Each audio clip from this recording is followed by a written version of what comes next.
Kolega vam se obratio sa jednog stanovišta stanja stvari kakvo je danas, a ja ću vam se obratiti sa jednog stanovišta, jednog više teorijskog, filozofskog i istorijskog stanovišta, sa kog ću pokušati da objasnim šta znači identitet, šta znači Evropa i sa kakvim izazovima se ova dva pojma kao potpuno odvojeni pojmovi, kao jedan pojam jednog smisla nalaze danas. Počnimo od samog identiteta. Šta je zapravo identitet? Identitet je centralna tačka postojanja bilo kog postojećeg entiteta, bilo pojedinca, bilo određene grupe ljudi ili pak bilo čega što nastoji da ispolji svoju životnu snagu. Identitet se ne može odrediti sam po sebi, već je za određivanje identiteta potrebno nešto sa drugačijim identitetom od onog koji pokušamo da odredimo. Jednostavnije rečeno, identitet se može odrediti samo ako se uspostavi međusobni odnos između više različitih identiteta.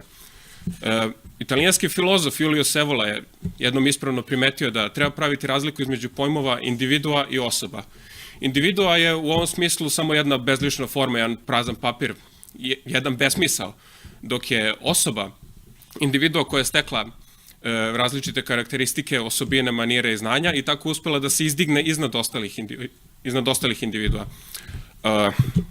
Ovakva distinkcija, naravno, između individua i osobe, sasvim prirodno za sobom povlači da stanje jednakosti između individua i osobe apsolutno ne može postojati, ali i da stanje jednakosti između različitih osoba takođe ne može postojati, zato što nisu sve osobe, iako su uspele da se izdignu iznad tog stadijuma individue, ne mogu steći apsolutno iste ili približno slične karakteristike.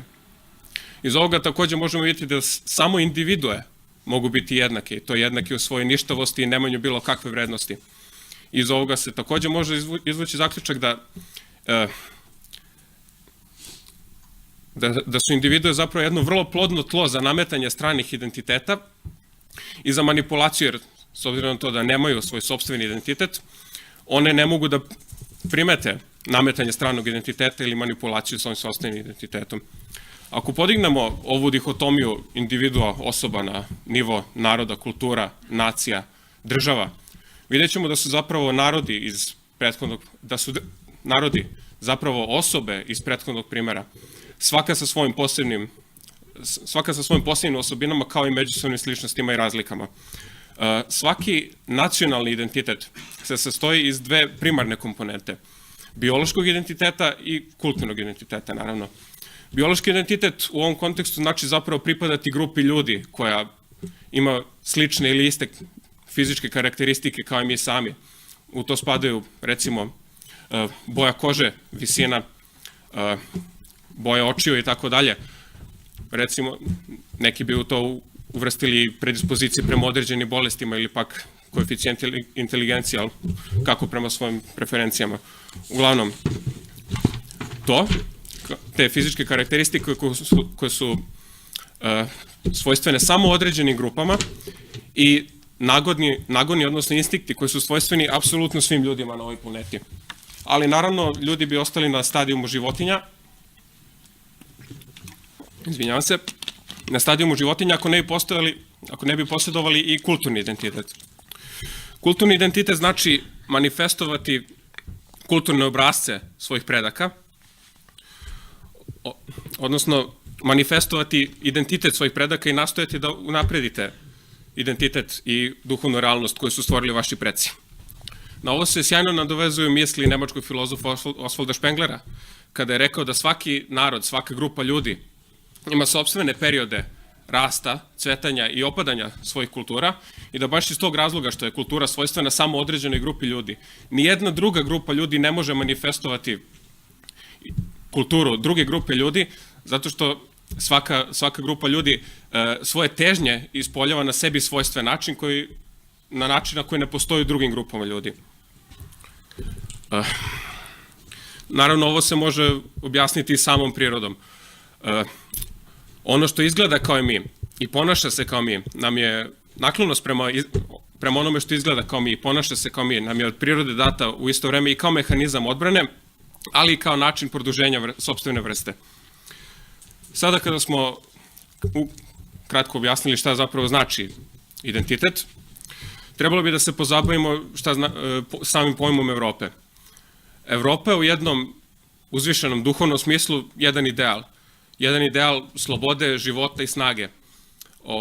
ako mi se dozvoli da iskoristim jedan anegdotalni argument, jedan profesor na Filozofskom fakultetu, na odeljenju za istoriju Filozofskog fakulteta, kaže kako pojam Evrope uopšte nije postojao pre kasnog srednjeg veka ili u nekom drugom slučaju ranog modernog doba, što obuhvata period od nekog 15. do 17. veka.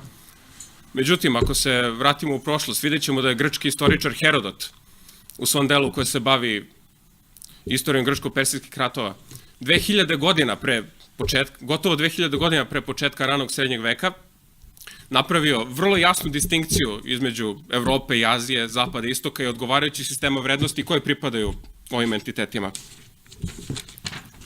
Dakle, ovdje imamo jedan slučaj da Evropu kao jedan sveobuhvatan pojam srećemo daleko pre onoga što pada na pamet kada se danas pomene Evropa. Na jednom nižem, da se tako izrazim, istorijskom smislu, Evropa obuhvata skup svih kultura i naroda koji potiču iz jednog jedinstvenog izvora. Evropa u ovom slučaju ide dovoljno daleko u prošlost da diferencira narode i kultura koji pripadaju njoj od naroda i kultura koji ne pripadaju njoj. A opet, dovoljno je blizu današnjosti da obezbedi kohezivni faktor svim onima koji su svesni da razlika između Evrope i ne Evrope postoji, ali i onima koji su svesni toga da razlika između Evrope kakva zaista jeste i Evrope kakva se danas smatra takođe postoji. Zašto insistiram na ovolikom diferenciranju između Evrope i ne Evrope ili prave Evrope i onoga što se danas smatra Evropom, postaće jasnije nešto kasnije. Opet se vraćam na reči već pomenutog italijanskog filozofa Juliusa Evole. On je rekao da Evropa ne treba da predstavlja jedno jedinstvo na najnižem materijalnom nivou, kakav predstavlja recimo Evropska unija, već treba da predstavlja jedno organsko jedinstvo, jednu organsku zajednicu zasnovanu na najvišim idealima časti, hijerarhije, požrtvovanosti i ljubavi. I konačno, nakon ovog istorijskog i duhovnog smisla, imamo Evropu u čisto materijalnom smislu, ali opet neverovatno važnom smislu. Evropu kao jedan životni prostor na kome su se rađali i nestajali brojni narodi, koji su iz samog evropskog tla, iz evropske prirode, iz biti Evrope crpeli svoju životnu snagu. Ovu Evropu sada, ovu trodelnu Evropu koju smo sada predstavili, treba diferencirati od Evropske unije. Evropska unija je jedna totalitarna i modernistička kreacija, da se tako izrazim, koja nastoji da svoj univerzalni i totalitarni sistem vrednosti nametne svim kulturama i narodima koji se nalaze u njenoj sferi uticaja. Šta ovo znači? Ovo znači da Evropska unija zapravo teži da poništi identitete svih naroda i kultura koji se nalaze u njenim okvirima, da bi mogla njima lakše da manipuliše. Ako se vratimo na primer koji sam već bio pomenuo, onaj između individua i osobe, shvatit ćemo da su univerzalističke i modernističke tendencije Evropske unije zapravo ništa drugo do pokušaja da se identiteti evropskih naroda i kultura potru kako bi se njima moglo lakše manipulisati. I sada kada smo se pozabavili Evropom, razlikom između Evropske unije i Evrope i samim identitetom, treba shvatiti šta zapravo znači evropski identitet. Evropski identitet apsolutno ne znači da svi narodi Evrope dele jedan identitet, da su sve evropske kulture jedno. Evropski identitet zapravo obuhvata sve različitosti i sve posebnosti postojećih evropskih kultura, koje opet proističu iz jednog jedinstvenog izvora. Ovo može delovati koliko toliko zbunjujuće, ali se zapravo može dokazati na primjeru predhrišćanskih evropskih kultura, a pre svega religija. Recimo, predhrišćanske evropske religije i kulture imaju neverovatan broj opštih sličnosti, ali i dovoljno pojedinačnih različitosti da se primeti da jedan jedinstven izvor zapravo postoji, a da je manifestacija različitih težnji dovela do razvoja kultura i tradicija. Biti Evropljanin zapravo je stvar i biološke i kulturne realnosti. I te dve realnosti su u ovom kontekstu apsolutno nerazdvojive. Biti Evropljanin u biološkom smislu znači biti potomak onih koji su stvarali duhovnu realnost Evrope i znači imati potomstvo koji će nastaviti da bude verna slika svojih predaka. A u kulturnom smislu znači biti odan ideji Evrope i znači i učiti svoje potomstvo da bude odano istoj toj ideji Evrope. Ako se vratimo opet na već pomenutog Osvalda Špenglera, on je jednom izjavio da samo krv može odrediti budućnost. I ukoliko to primenimo na ideju evropskog identiteta Evropljana, shvatit ćemo da ukoliko se izmeni sastav populacije nosioca kulture, zapravo u tom slučaju ne može biti reči o nekakvom nemenjanju kulture, odnosno ako se izmeni originalna populacija koja je nosilac kulture, kultura će se nužno promeniti, ne uvek nabolje naravno.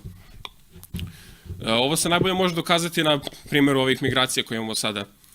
Zapitajmo se da li je neki migrant zainteresovan kada dolazi u Evropu, da li je on zainteresovan da održi u životu evropsku kulturu. Naravno da nije. Imamo slučajeve gde terorističke napade, masivna silovanja i ostale grozote koje migranti rade, a naravno ne rade ništa da zapravo manifestuju evropsku kulturu. Oni ne dolaze ovde da obogaćuju evropsku kulturu kada već evropsku biologiju ne mogu da obogate. Naš identitet kao Srba i Evropljana je pod udarom pod jednim veoma jakim udarom. Pod udarom koji na kraju krajeva podržavamo i mi sami kroz prihvatanje ovih modernističkih vrednosti koje se danas nazivaju univerzalnim ljudskim vrednostima ili evropskim pravima i slično. Te vrednosti nemaju nikakav cilj osim da nas iskorene iz naših tradicionalnih kultura i da nas puste na nivo individua sa početka ovog izlaganja kako bi nama mogli lakše da manipulišu. Masovno smo usvojili stavove kako je biti ponosan svojim narodom, državom, kulturom i tradicijom ništa drugo do rasizam i nekakav fašizam, da je sećanje, da je istorija, da je prošlost univerzalno crna i nazadna, da su sopstvene kulture od malog ili apsolutno nikakvog značaja u poređenju sa ostalim kulturama, da je tolerancija svakakvih aktivnosti i stavova dobra po naše društvo, da su multikulturalizam i, kako ga oni to zovu, diverzitet poželjni unutar jednog društva. A ljubav prema otadžbini i narodu smo zamenili ljubavlju prema nekakvoj univerzalnoj, prema nekakvoj misaonoj imenici zapravo, koja glasi čovečanstvo. Učinili smo sve što je u našoj moći da u svojim umovima, u svom razumu, oskrnajimo slike svojih predaka, da se iskorenimo iz sopstvenih tradicionalnih kultura, da njih odbacimo, da odbacimo svoje tradicionalne identitete i da se okrenemo jednoj modernističkoj kulturi, ako se može uopšte tako nazvati, čiji cilj zapravo nije obogaćivanje našeg duhovnog stanja, već čisto obrtanje ogromnih svota novca. Počeli smo da verujemo kako su sve kulture nužno iste vrednosti, a čak smo u nekim radikalnijim slučajima potpuno odbacili stav da naše kulture imaju bilo kakvu vrednost. I sebi smo u svojim umovima stvorili nekakav stav da moramo da speremo grehe naših predaka tako što ćemo odbaciti njihove netolerantne ili rasističke, fašističke, kakve već poštapalice koriste stavove. Fenomen koji se da primetiti u gotovo čitavoj Evropi, da smo izgubili poštovanje za sebe, za svoje sopstvene identitete, dok smo isto vreme stekli jedan gotovo robovski mentalitet, da se tako izrazim, poštovanja stranih kultura i naroda. I ovde zapravo na scenu stupa moje prethodno diferenciranje, insistiranje na diferenciranju Evrope i ne Evrope od Evrope i Evropljana.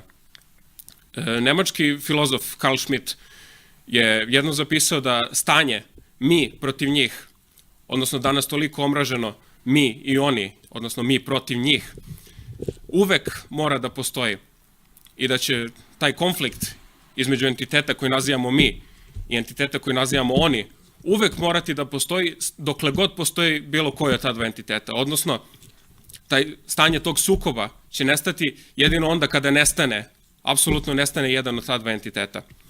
I ono što imamo na delu Evropi da je to mi zapravo toliko slabo da je gotovo nepostojano, dok je oni, a oni su u ovom slučaju neevropski migranti, posjeduju toliko jak identitet da zapravo predstavljaju ogromnu pretnju po nas, s obzirom da mi sopstveni identitet maltene više da nemamo. Najjednostavnije rečeno, usvojili smo stanje uma koje će drugima dozvoliti da nas gazi, uništava, ni podaštava, a mi ka tome hrlimo otvorenih ruku. Dok se Evropa toliko ponosi svojom tolerancijom, svojom humanošću, svojom multikulturalnošću, diverzitetom, zapitajmo se zašto su upravo netolerantne ideje odnosile prevagu u sukobima sa ostalim idejama.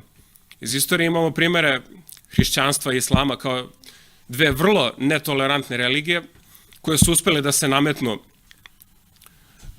na uštrb ostalih religija, baš zato što su bile netolerantne. A danas imamo kao primer tih netolerantnih ideja, imamo takozvane gay, odnosno LGBT, kako ih nazivaju ideje. I njihovu netoleranciju možemo vidjeti baš na tome što gotovo svuda u Evropi ili svetu kojom dominira evropski svetonazor su uspeli da nameću svoje ideje. Prvo je to bila dekriminalizacija njihovog ponašanja, zatim dozvola parada, zatim dozvola gej brakova, a na kraju i dozvola za usvajanje dece. Države koje su nastale, koje se zapravo danas ponose svojom multikulturalnošću, zaboravljaju da one zapravo nisu nastale, da se nisu razvile, da nisu svoje zlatno doba, da se tako izrazimo, doživjela u doba te multikulturalnosti, već da su te države, te kulture, te sisteme vrednosti izgradili njihovi preci koji su vrlo dobro bili svesni sopstvenog identiteta. Ovde moram da se vratim na ono što ste verovatno već shvatili, ali Evropa, generalno ceo zapadni svet, svoju propast upravo duguju tome što su prihvatili te modernističke, evropske ili univerzalne ljudske vrednosti, kako ih nazivaju, dok i upravo zbog toga što su prihvatili ove vrednosti, a u isto vreme odbacile svoje tradicionalne identitete, ne mogu da se odbrane od grupa koje posjeduju vrlo postojan identitet. Naravno, ono što se krije iza svega ovoga je zapravo opstanak, samoodržanje. A šta zapravo znači opstati, samoodržati se? Ovde se vraćam na ono što sam govorio kad sam govorio o Evropljanima. Opstati zapravo znači biti verna slika svojih predaka, stvoriti potomstvo koje će biti verna slika svojih predaka, manifestovati kulturu kako su manifestovali preci i učiti svoje potomstvo kako da manifestuju kulturu koju vi manifestujete i koju su manifestovali vaši preci. Moderni Evropljani su, naravno, potpuno skrajnuli manifestovanje svojih tradicionalnih kultura i usvojili su manifestovanje modernističkih vrednosti. Ali ih te ideje, te modernističke vrednosti, danas sprečavaju da se održe i na tom osnovnom biološkom nivou, da se tako izrazim. Stopa nataliteta u Evropi u većini zemalja nije dovoljna ni da se trenutno stanje populacije održi. I na to dodajemo tvrdnje evropskih zvaničnika kako su nam neevropske migracije neophodne kako bi se Evropa održala u životu.